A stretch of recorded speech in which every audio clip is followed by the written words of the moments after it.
Hi, this is Kevin Cook. Thanks for coming back to Heavy Construction Equipment Podcast. In this episode, we're going to talk about why buy heavy equipment when you can easily take them on rent.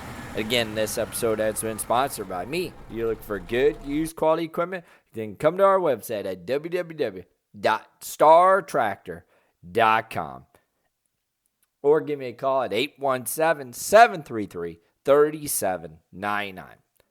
And This podcast has been sponsored by, are you looking for great Caterpillar apparel? Hats, shirts, jackets, boots, you name it, anything with the logo on it.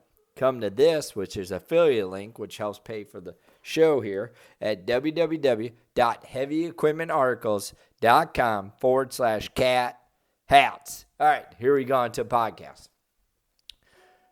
While you set up any form of business, you should not end up using all the capital and buying resources. Remember that you are also need money to meet other operational expenses, which, if not taken care of, juncture can prove to be extremely disastrous for your business. Again, you got to take care of your resources.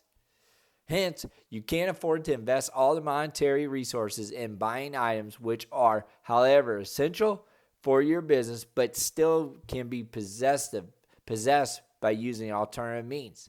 This essentialization to prioritize your business needs is a needs and understanding if you can opt for any other means to possess a resource rather than buy it.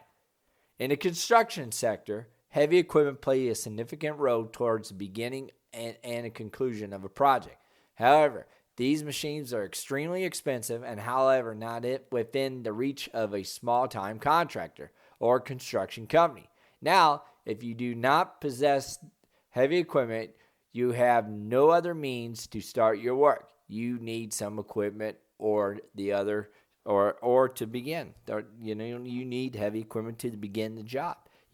There's all kinds of opportunities out there. The solution is you rent heavy equipment if you can't buy it. That's how you make, good choices on that. You find a place like us. If you rent, then you are only obligated to pay the rental, and as long as that you see a need for the machine, you can continue with the rental contract. When the work is over, you can hand it over to the rental house or the owner. Even a small startup construction company can easily afford to pay the rental of heavy equipment. It's also easy to get a hold of people who are letting out their heavy equipment on lease or rent. All you need to do is check out the people who rent out heavy equipment and see if they have the machine that you're looking for. The other major advantage of skipping to buy heavy equipment and taking it on rent that you do not have to worry about paying the creditors for the machine. It's a rental piece. It is obvious that you can't afford to buy it.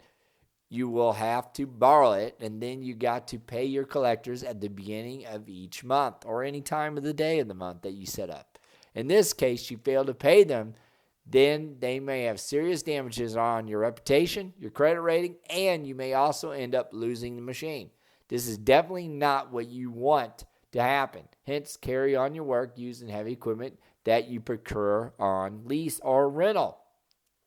While you use heavy equipment on lease or rental, you must ensure that you take uttermost care of that machine, because if it fails to work, then you got to bear the expense of repairing it and getting it back to the business that you rented from. Make sure you take good care of it. You just can't hand over it to the owner saying that the machine is faulty. Also, remember to inspect the machine well before you procure it. Make sure you know what you're doing, before you return it or even when you take it out on rent.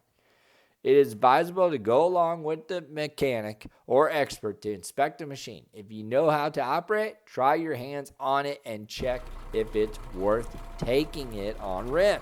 Again, these are just a couple pointers when you rent heavy equipment. Again, if you got any questions, give me a general